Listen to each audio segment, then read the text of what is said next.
estamos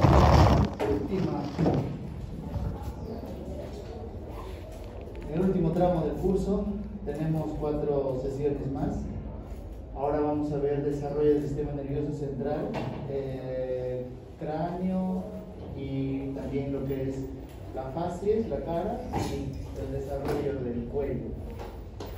Entonces, para esto tenemos que recordar algunos aspectos que también ya lo hemos visto en la primera parte, pero digamos, vamos a mostrar algunos detalles con relación al tubo neural. Por la formación del tubo neural es importante que tiene que haber primero la formación de la línea y el nódulo primitivo. Tenemos que acordarnos que luego va a aparecer la notocorda. Luego de la aparición de la notocorda aparece la placa neural, que es el engrosamiento del ectodermo superficial, y posteriormente va a aparecer a partir recién de la placa neural que está en el ectodermo. Recordar que la notocorda proviene del mesodermo y específicamente del mesodermo axial. Esta placa neural entonces va a formar lo que son los pliegues neurales, y de las crestas de estos pliegues neurales se formarán lo que son las células de la cresta neural. Y por último tendríamos el tubo neural, que va a dar origen entonces a gran parte de lo que es el sistema nervioso central. Entonces acá estamos viendo lo que estábamos, en esta figura mostramos lo que estábamos comentando, perdón. Tenemos acá la notocorda, entonces, mesodermo axial. Acá se ve la formación de la placa neural. Esta placa neural entonces formará lo que es el surco neural. De las regiones de estas crestas se van a formar un grupo de células van a formar lo que es la cresta neural, ¿no? Y bueno, este surco neural entonces se va a cerrar, formará el tubo neural. Acá tenemos el canal neural. Esta estructura vamos a ver que va a ser la misma a lo largo de todo el sistema nervioso central, desde el encéfalo hasta la médula espinal. Aclarar que esta formación o digamos esta secuencia para la formación del tubo neural, donde se observa la notocorda como punto un punto inductor, ¿no? Hemos hablado en la primera sesión en embriología general. Existe entonces los órganos inductores. En este caso la notocorda sería el órgano inductor, y esa es la que va entonces a inducir a que el ectodermo forme el neuroectodermo y a su vez el tubo neural. Entonces todo este proceso se denomina como neurulación primaria. Por lo tanto, la pregunta es, ¿hay neurulación secundaria? Sí, ¿no? Entonces hay una neurulación secundaria que principalmente va a ocurrir en la región sacrococcígea. Ya vamos a ver más adelante que luego esta neurulación secundaria no va a utilizar estas mismas secuencias donde vamos a ver que se forme primero la placa neural, se forme el surco neural y después el tubo neural. Una cosa importante con relación específicamente al sistema nervioso central, probablemente se estarán acordando o estarán, para tratar de hacer un poco de relación con la anatomía. Tenemos la médula espinal. En la médula espinal, en la parte posterior, entonces van a existir lo que son los ganglios espinales, ¿no? Seguramente eso lo han estudiado, que es un punto donde va a conectarse lo que es la parte sensitiva, ¿no? Con el ganglio sensitivo. En este caso sería un ganglio sensitivo, y a su vez a partir de ese punto, digamos, va a ser el medio para que llegue la información a la médula espinal y luego esto llegue la información hacia el encéfalo. Entonces, este ganglio va a proceder ¿de dónde? De la cresta neural. ¿Ok? De hecho, cuando van a ver ustedes en el laboratorio, cuando hagan la primera práctica, en algunas láminas, no en todas, pero en algunas láminas puede aparecer este ganglio espinal. De preferencia es, digamos, hay que comentarles a los profesores para que ustedes puedan ver y podamos hacer esta correlación, ¿no? Ganglio espinal, cresta neural. Entonces, en esta parte probablemente voy a repetir varias veces sobre la importancia de la cresta neural, ¿no? Porque va a intervenir en la formación de diferentes órganos, como ya habíamos adelantado.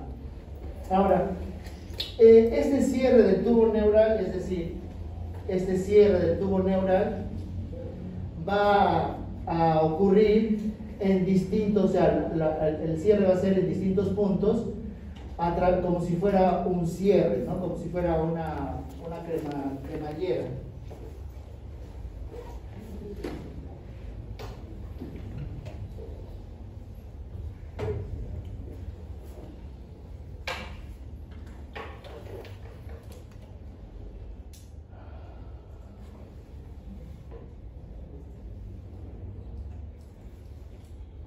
No tenemos delegado, ¿no? Está malito. Para que exija los pulmones. Bueno, pulmones. Ya. Voy a hacer entonces un dibujo.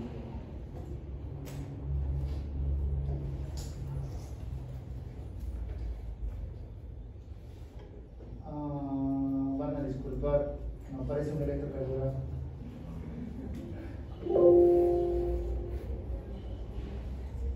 No sé cómo parecía ese punto. Más o menos, ¿verdad? Voy a tratar de hacerlo rápido.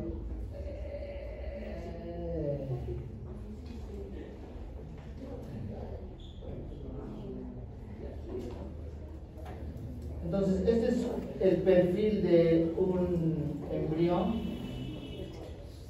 Y lo que les hablaba, comentaba hace un momento, que el cierre del tubo neural es en varios puntos. Significa que uno de los puntos entonces va a ser en la parte más craneal, ¿no? Entonces se cierra el neuroporo craneal, ese sería un punto, y el otro punto es que se va a cerrar en la región caudal. Entonces ahí tendríamos dos puntos. Sin embargo, ¿y por qué decimos como si fuera una cremallera? Porque los cierres van a ir, digamos, en un sentido hasta cierto punto, luego van en otro sentido, no, perdón, o sea, no es corrido, ¿no? O sea, se va a cerrar por partes. Se estima de que algunos autores dicen que podría haber 3 puntos de cierre, otros dicen que podría haber 5 puntos de cierre, ¿no? O sea, cuando vemos esta imagen, entonces vamos a regresar a la imagen esta. Esta imagen clásica donde estamos observando que el cierre es en el neuroporo rostral y el neuroporo craneal. Entonces, ¿a qué se refiere de que van a haber 3 puntos a nivel rostral y 2 puntos a nivel caudal? Justamente lo que les estaba comentando, ¿no? Entonces se va cerrando por partes y luego esos puntos se terminan de cerrar. Entonces, por ejemplo, este cierre va a ser desde la región rostral, o sea, desde la región superior hacia la región caudal. Y entonces, luego, después de tener todos estos cierres, vamos a tener 2 aberturas, una a nivel rostral y una a nivel caudal, que clásicamente se denomina como neuroporo rostral y neuroporo craneal.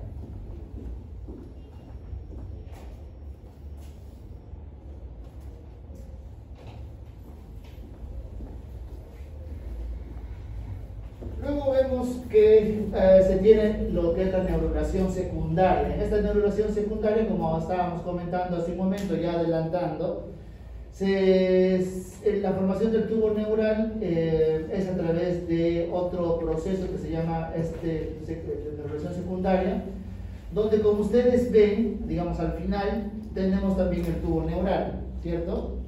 En esta imagen de la derecha, el tubo neural.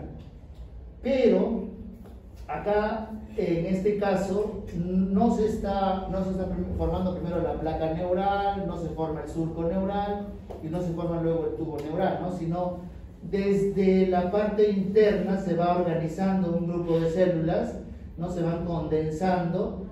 Lógicamente tiene que haber un precursor precursor notocordal, como en este caso, y este precursor entonces lo que va a hacer es organizar a esta condensación celular para formar este tubo neural secundario, ¿no? Sin la formación de la placa neural, el surco neural.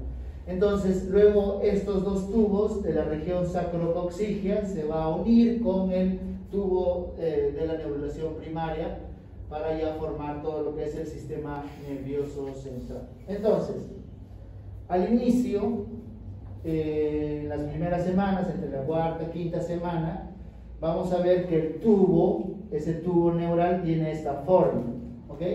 Ya se ha cerrado en la parte craneal, ya se cerró en la parte caudal. Lógicamente también hacia la parte dorsal también está completamente cerrado. Esto es un corte, digamos, desde este punto de vista, se está cortando así al embrión. Entonces estamos viendo que en la parte superior, específicamente en el cráneo, vamos a ver 3 vesículas primarias. Estas 3 vesículas primarias es el prosencéfalo, el mesencéfalo y el rompencéfalo. Probablemente también eso lo han estado estudiando para neuroanatomía, ¿cierto? Entonces, del prosencéfalo va a dar origen, o sea, este prosencéfalo, que es una vesícula. ¿Por qué se llama vesícula? Porque es como si fuera justamente un agrandamiento, ¿no? Y tiene unos pliegues, digamos, entre vesícula y vesícula. De tal forma que el prosencéfalo entonces va a dar origen a lo que es el telencéfalo, que son estas 2 vesículas de color verde, al diencéfalo. Luego el mesencéfalo queda como tal. Probablemente, incluso desde un punto de vista histológico, no va a cambiar con relación a cómo se observa también la médula espinal, ¿no? Vamos a ver más adelante justamente esas características histológicas que se tienen, o las diferencias que se tienen entre, por ejemplo, el mismo mesencéfalo, el prosencéfalo y el rompencéfalo. Y por último, la vesícula más inferior va a dar origen a 2 estructuras, que es el metencéfalo y el mielencéfalo, ¿no? Cada una de ellas vamos a ver que va a formar diferentes órganos. Entonces, la que va a quedar como teniendo un solo nombre a lo largo desde la aparición en este estadio donde se ven estas 3 vesículas hasta cuando se completa la formación del encéfalo es el mesencéfalo. El mesencéfalo va a permanecer igual, no va a dar origen a otras, digamos, a otras estructuras a nivel encefálico. Más sí, el prosencéfalo y el rompencéfalo, como estamos viendo, dará origen al telencéfalo, diencéfalo, en el caso del prosencéfalo, el rompencéfalo, al metencéfalo y al mielencéfalo. Una cosa importante es que el metencéfalo está en la parte más superior y el mielencéfalo en la parte inferior de lo que sería el cráneo, ¿no? Entonces, desde este punto hasta este punto es el cráneo. Y más hacia abajo, ¿qué sería? La médula espinal. ¿Ok? Entonces, ¿cómo van a distinguir la transición entre médula espinal, que probablemente no va a tener ningún cambio desde un punto de vista histológico, y el mielencéfalo? Simplemente de que el mielencéfalo está dentro de la misma caja craneana, ¿no? Mientras que la columna o la médula espinal, perdón, va a estar dentro del canal vertebral. Entonces, luego, gracias al plegamiento que se tiene, vamos a poder observar que estas estructuras, entonces tenemos el telencéfalo, el diencéfalo, la parte inferior de la vesícula óptica, el mesencéfalo, el metencéfalo y el mielencéfalo. Acá una cosa importante con relación a los ventrículos, ¿no? Tenemos los ventrículos laterales, que ¿dónde van a estar ubicados? Lógicamente van a estar ubicados en el telencéfalo. ¿Cuántos ventrículos laterales tenemos? 2, derecho e izquierdo. Luego, en el cuarto ventrículo, vamos a pasar de frente al cuarto ventrículo, vamos a tener que, este es el cuarto ventrículo que tiene una forma de V, vamos a tener que el techo es el metencéfalo y la base es el mielencéfalo, ¿ok? Y luego, ¿qué sería esto? Médula espinal. Entonces, tenemos vesícula primaria, vesícula secundaria. las paredes de las diferentes cavidades. Dijimos entonces el prosencéfalo da origen al telencéfalo y diencéfalo. El telencéfalo entonces formará lo que son los hemisferios cerebrales, y dentro de los hemisferios cerebrales tendremos a los ventrículos laterales. En el diencéfalo estará el tercer ventrículo, donde digamos como paredes tenemos al tálamo, hipotálamo. Luego el mesencéfalo, pues como dijimos, no cambia de nombre, ¿no? Porque estos son diferentes estadios del desarrollo, diferentes momentos, ¿no? Tercera, cuarta semana, quinta semana aproximadamente, y este queda como tal, mesencéfalo, no cambia de nombre. Y dentro va a estar el acueducto de Silvi. Y el rombencéfalo, el metencéfalo, dará origen a lo que es la protuberancia o el puente de Baroglio y al cerebelo. Y el metencéfalo entonces va a formar la pared superior del cuarto ventrículo. La V es ventrículo, por si acaso, ¿ya? La V es ventrículo, cuarto ventrículo. Y el mielencéfalo dará origen al bulbo raquídeo, o también conocida como la médula oblonga, ¿cierto? Y este mielencéfalo entonces será la parte inferior del cuarto ventrículo. Esta imagen es la misma, ¿no? Tenemos tercera semana se ve el tubo neural, la cuarta semana, como estábamos comentando, las vesículas primarias, quinta semana se forma ya el telencéfalo, diencéfalo, y a la sexta semana ya tenemos, digamos, todas las estructuras ya bien definidas, ¿no? Donde se ve incluso el paleocórtex, el cuerpo estriado, el neocórtex, el epitálamo, tálamo, hipotálamo, etc., ¿no? Que todo esto seguramente lo conocen mejor que uno, ¿cierto? Están fresquitos. Bien. Entonces, este tubo neural, tenemos que tener presente que va a haber migración, ¿no? En el tubo neural entonces hay un proceso de migración de las neuronas. Al inicio, estas células neuronales van a estar en este punto, ¿no? Y luego, dependiendo de, por ejemplo, si es que es la médula espinal, probablemente estas células van a quedarse en ese sitio, no va a haber migración, ¿no? De ahí, por ejemplo, la explicación por qué en el cerebro tenemos al neocórtex o al paleocórtex, donde las neuronas, ¿dónde van a estar ubicadas? En la parte más externa, ¿sí? Y esto se explica porque justamente a ese nivel estas neuronas que están en la parte interna van a migrar, hay un proceso de migración neuronal. Eso, de hecho, es un proceso interesante desde el punto de vista histológico, embrionario. De hecho, hay mecanismos genéticos, epigenéticos que van a poder gobernar este proceso de migración neuronal. Hay personas, por ejemplo, que tienen epilepsias, muchas veces epilepsias refractarias, que se acompañan a veces de discapacidad intelectual, y una de las causas justamente es estos procesos de mala migración neuronal, ¿no? Las neuronas no migran adecuadamente y se quedan en la mitad de camino. O sea, en vez de ver la corteza cerebral, la parte externa, como dice su nombre, lo que se va a observar van a ser núcleos celulares que van a estar en la sustancia blanca.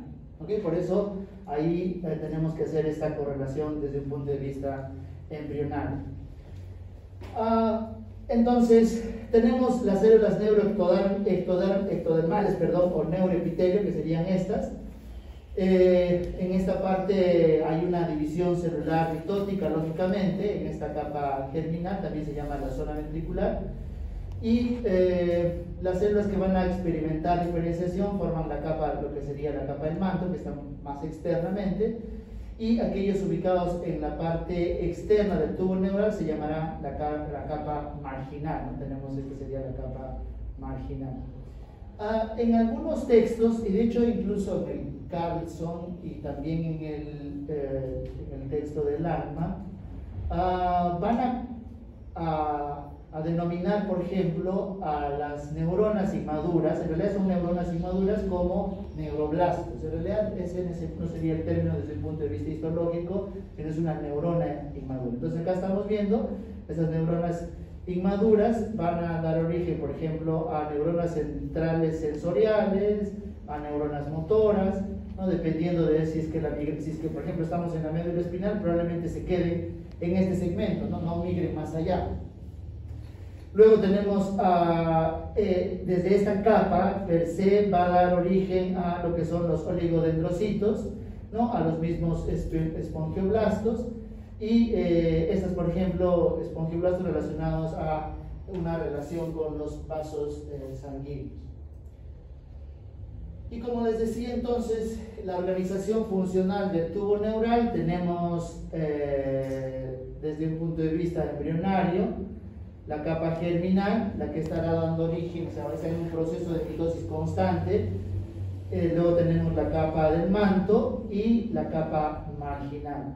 En la médula espinal, esta estructura histológica va a permanecer como tal. Y en la parte interna tenemos el epéndimo, luego tenemos el surco limitans, ¿no? Que divide a la médula espinal en dos partes en este caso.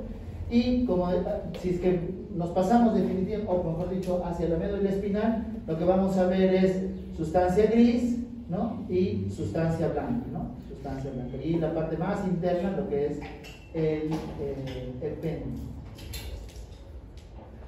De hecho, probablemente ustedes han estudiado con estos términos. Sin embargo, a veces en neuroanatomía, los textos a veces empiezan a hablar de manera casi similar, como si fuera la formación desde un punto de vista embrionario, ¿no? O sea, llaman a esta capa marginal capa blanca, al manto la zona gris y al epéndimo como la zona más germinal.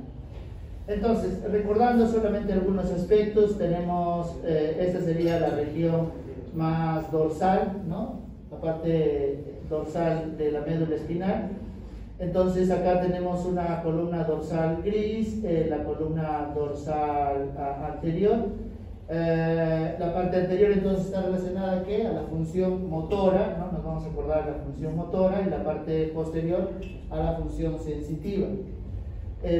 Cuando llega, como estábamos hablando hace un momento, llega la información a la médula espinal para que esta información sea trasladada hacia el encéfalo o hacia el cerebro, va a haber un punto de estación, ¿no? Que se conoce como el ganglio espinal. Este ganglio espinal, ¿de dónde procede? No procede per se del tubo neural, sino está precediendo, se está formando a partir de la cresta neural. Y por otro lado, también acordarnos de que en la parte intermedia entre la zona anterior y posterior hay una zona intermedia que está relacionada ¿a qué? A la función la función simpática y parasimpática.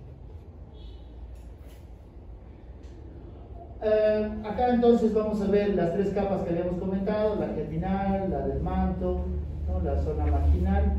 Si digamos van adquiriendo algunos nombres, la zona del manto laminar alar, la que está en la parte más posterior, ¿no? También esto podrían encontrar este término en algunos textos de biología, ¿no? Manto laminar alar. Cuando decimos alar significa que está en la parte posterior de la médula espinal, y basal cuando está en la parte más anterior. Ahora, desde un punto de vista anatómico, ¿cómo diferencia la parte anterior y posterior? Recordar entonces de que lo que vamos a tener es que esta fisura ventral es mucho más profunda en la parte ventral que en la parte dorsal, ¿no? Entonces, igual cuando hagamos las prácticas en el laboratorio, ustedes van a verificar o van a chequear que la zona ventral tiene el surco mucho más profundo, ¿no? No hay diferencia, ¿no? No hay forma, mejor dicho, de confundirse de que, no, a mí me parece esta región o esta hendidura menos profunda, no, o sea, sí se va a notar claramente. Entonces, y más abajo acá tenemos esta misma distribución, o sea, tenemos la región dorsal, intermedia y ventral que habíamos hablado, Y por otro lado, digamos, esta nomenclatura que también seguramente ustedes lo han ido leyendo, tenemos el aferente somático general, la propiocepción general, el aferente visceral, el eferente visceral general y el eferente somático general. En otras palabras, eferente estaría en esta zona, la zona anterior, ¿no? Porque la información va a salir hacia los músculos para, digamos, el movimiento, ¿no? Y el aferente, porque está llegando la información, entonces va a ser principalmente sensitivo. Punto de estación, repito, ganglios espinales, ¿no? Cuando hablamos de aferente. Entonces, esta médula espinal que se ha formado a lo largo de todo la médula espinal, el canal espinal, al tercer mes, digamos, va a estar presente o está a la longitud de todo el canal medular, ¿no? Entonces está presente acá de color azul, vemos, ¿no? A lo largo de todo el canal medular. De hecho, en la parte inferior se va a anclar, ¿no? Con la dura madre. Al final del quinto mes, la médula espinal, como vemos de color azul, va a llegar hasta S1, ¿sí? Es decir, que deja de crecer en la médula espinal y lo que ocurre es que el canal medular, o sea, va a crecer el continente, va a crecer en mayor proporción que el contenido, ¿no? De tal forma de que la médula espinal entonces solo llega hasta S1. Y cuando nacemos, o sea, en la etapa neonatal, igual este proceso, digamos, sigue ocurriendo, de tal manera que tenemos que el canal medular sigue creciendo, la médula espinal en menos proporción, y lo que vamos a ver es que la médula espinal va a llegar hasta L3 solamente, ¿ok? Y luego tenemos que justamente estos nervios, junto con el filum terminal, digamos, va a formar lo que es la cola de caballo. Esta cola de caballo entonces está desde la región L4 hacia la parte más inferior. De hecho, entonces, este conocimiento embriológico o de cómo se está formando, cómo se ha formado en todo caso la médula espinal, nos permite que cuando hacemos procedimientos para extraer líquido cefalorraquídeo en un recién nacido, tenemos que tener como punto de referencia entre L3 y L4 para abajo, ¿no? Para poder hacer la punción y llegar hasta el espacio subaracnoideo y sacar el líquido cefalorraquídeo. Entonces, la posición de la médula espinal varía: sexto mes, primera sacra; recién nacido, segunda, tercera lumbar; y en el adulto, en la primera lumbar, ¿no? Entonces, como que la médula espinal queda medio detenida con relación al crecimiento si comparamos con el canal medular. Nuevamente, cresta neural, así que ya saben ustedes la debilidad que tengo por cresta neural, ¿no? Entonces, seguramente van a venir preguntas sobre cresta neural. 10 preguntas de cresta neural y el resto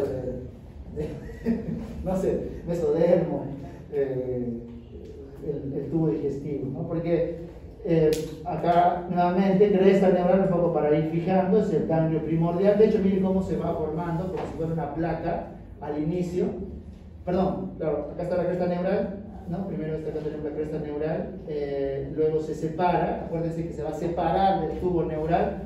En este caso no migra hacia la parte anterior, porque vamos a ver cuando hablemos sobre la formación del rostro, hay algunas células de la cresta neural que sí van a llegar a migrar hacia la parte anterior para formar, ¿qué? Por ejemplo, hueso, ¿no? En este caso no, en este caso, digamos, se queda como en ese estadio del desarrollo parecido a la cresta neural, donde justamente va a ser el punto de encuentro, digamos, para que llegue la información al ganglio espinal y luego a la médula espinal, ¿no? Entonces acá miren cómo se está formando este ganglio primordial, casi es una lámina, y luego a medida que va creciendo se va a ir separando para formar estos ganglios espinales.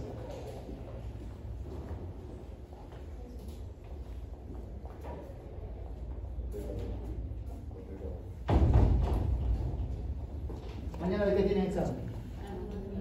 ¿Neuroanatomía? Ya estaba repasando, Estaba repasando. ¿O no? Más difícil, ¿no? Ahora, nuevamente acá, cresta neural, ¿no? Por eso, como les digo, pareciera una obsesión.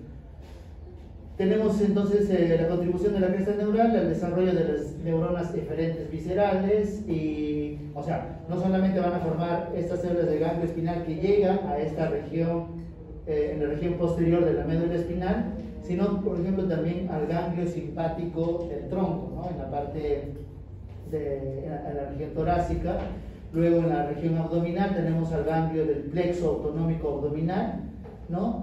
Llegan hacia la médula adrenal y también estas células de la cresta neural van a llegar hasta las neuronas autonómicas en el tubo digestivo. También eso seguramente lo han visto, que estas células van a tener una acción para la motilidad de los intestinos, ¿no?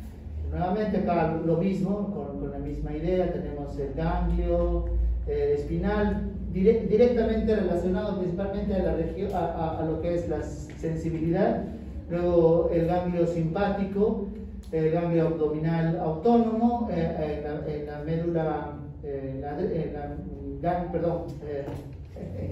glándula adrenal y en la región visceral, específicamente en el tubo digestivo, ¿no? Y estas serían entonces algunos de los derivados de la cresta neural, como ya hemos comentado cuáles son: la médula suprarrenal, células de Schwann, células gliales, pia malia y aracnoides. De hecho, también digamos lo que estaría relacionado directamente al sistema nervioso central. El resto vamos a ver las relaciones cuando hablemos, por ejemplo, la glándula tiroides, la glándula C, como habíamos hablado hace un momento, el tejido conectivo y huesos de la cara, el cráneo, ¿no?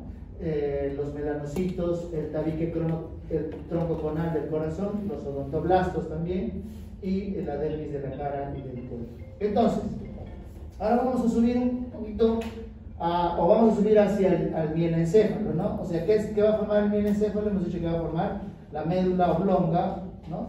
O el bulbo raquídeo. En este caso, el tubo neural se va a abrir en la parte más posterior, ¿ok? En la parte posterior se abre, se forma como si fuera un techo, ¿no? Como si fuera un labio, se va a abrir así, pero está el tubo digestivo, el tubo neural de esta forma, y se va a abrir. Y va a permitir entonces que las neuronas sensitivas van a estar hacia los lados, ¿no? Entonces, cuando uno estudia bulbo raquídeo, los nervios sensitivos están en la parte más, como que en la parte externa, no están en la parte posterior, ¿sí? Sino en la parte externa, y los núcleos motores van a estar en la parte anterior, siguen estando en la parte anterior, o sea, no tendrían por qué moverse, ¿no? Felizmente en el tubo digestivo, perdón, en el tubo neural, no es como el tubo digestivo que tiene una serie de rotaciones, ¿no? Se queda casi intacto. Lo que sí existe es migración. Pero en este caso no existe migración porque justamente van a estar, digamos, pegados a lo que sería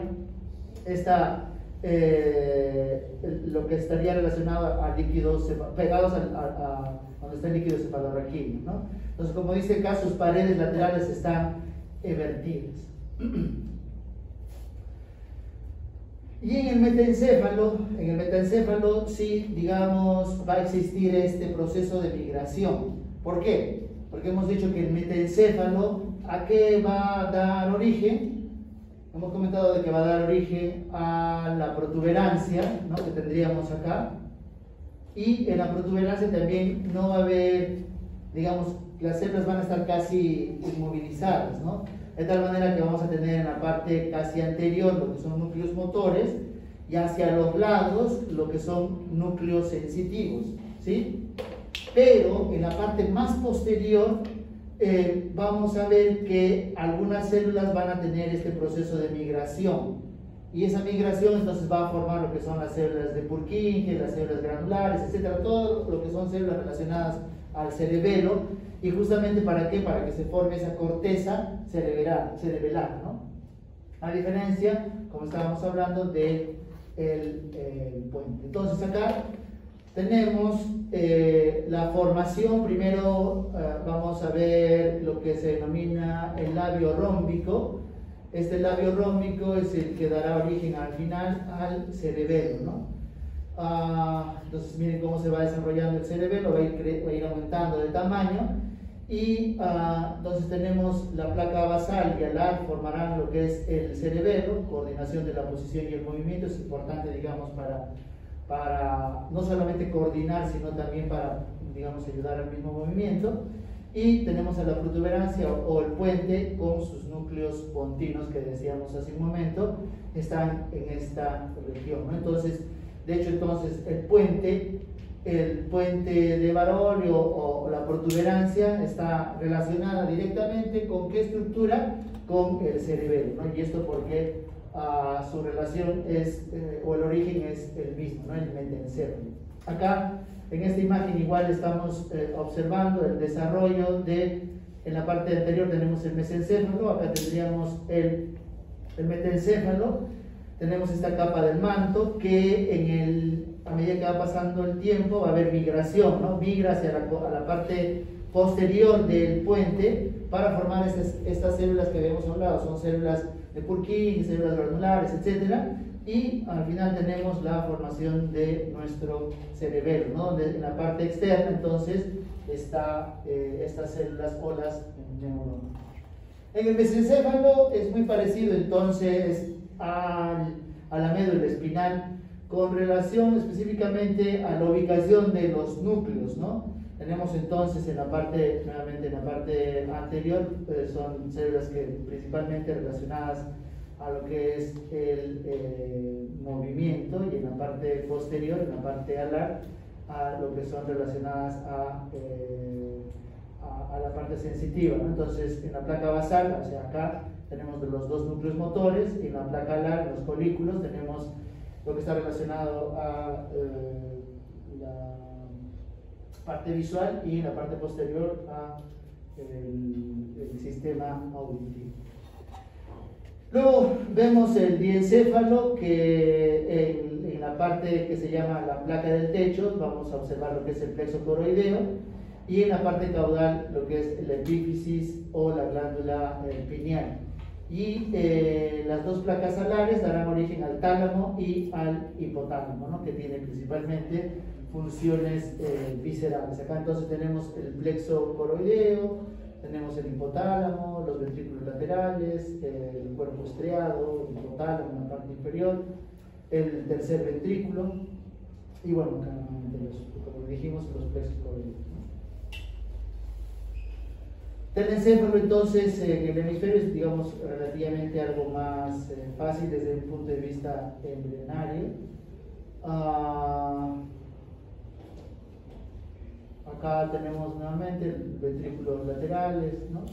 El plexo coroideo, el cuerpo estriado, nuevamente acá el cuerpo estriado. Y bueno, tenemos entonces al final todo el telencéfalo o el encéfalo, ¿no? Donde ya se formó lo que es el cerebro, el encéfalo, el mesencéfalo, el cerebelo, el puente, la médula oblonga, y debajo entonces tenemos a la médula espinal. ¿Ok? Bien. Vamos a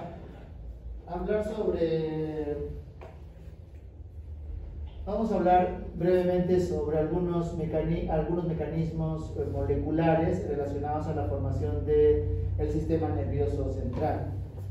Entonces, primero, como habíamos adelantado, la notocorda es una estructura que es una estructura inductora, donde esta va a expresar principalmente estas tres moléculas, ¿no? Noguina, cordina y folistatina. Estas tres moléculas lo que tienen como misión principalmente desactivar al BMP4. De hecho, el BMP4 está presente en el ectodermo, ¿no? todo el ectodermo. Cuando este BMP4 disminuye en cantidad, disminuye en expresión, entonces en esta posición es donde se va a formar el tubo neural. ¿Sí? Gracias a que, nuevamente repito, la noguina, cordina y folistatina. Ahora, todo lo que estábamos viendo hace un momento de cómo el tubo neural entonces se diferencia en prosencéfalo, mesencéfalo, convencéfalo y la misma médula espinal, es gracias también a una expresión diferencial de algunos genes, ¿no? Entonces van a haber genes que justamente van a permitir de que la región más craneal forme lo que es todas las vesículas encefálicas principalmente. Y en este caso, por ejemplo, van a participar algunas moléculas como el ácido retinoico a través de los genes OX. Por ejemplo, el WNT8 y el OTX2 principalmente van a hacer que se diferencie el prosencéfalo y el mesencéfalo. El WNT8 y el GBX2 caracterizarán al rombencéfalo y a la médula espinal. Ahora, en esta parte es importante comentar lo siguiente: no es que está existiendo solamente la expresión de estas moléculas en estos segmentos, sino que en este punto, prosencéfalo y mesencéfalo, lo que está ocurriendo es que hay una mayor expresión de estas moléculas. Probablemente existe igual expresión de GBX2, pero en una menor proporción. Entonces, como ven acá, si es que hay una mayor cantidad de GBX2, ese tubo neural entonces va a dar origen al rombencéfalo y a la médula espinal. Y por ejemplo, las células de la cresta anterior van a establecer la formación o van a ayudar a la formación del encéfalo gracias al establecimiento o a la presencia de estos dos genes, ¿no? El FGF8 y el SHH.